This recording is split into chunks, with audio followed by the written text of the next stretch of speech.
Klabu ya Young Africans yaendeleza ubabe na ubora mkubwa katika ligi kuu ya Tanzania bara mara baada ya ushindi mnono, ushindi wa goli 3-0 dhidi ya Coastal Union ya Tanga.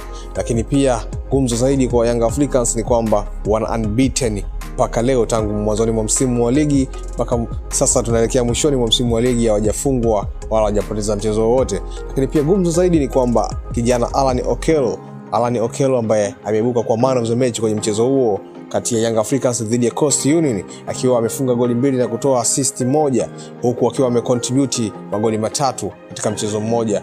Alan Okello ameonyesha kuwa ana kiwango bora sana hivi karibuni tangu amefika Young Africans, kwa sababu yeye ndiye alikuwa mchezaji pendwa mno pale dirisha dogo kwenye usajili, na mchezaji ambaye watu wengi wa Young Africans waliamini atakuja kufanya mambo makubwa zaidi katika klabu yao.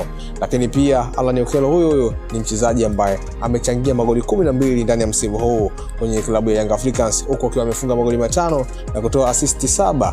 Lakini uwezo wake sio mdogo, ni uwezo mkubwa sana.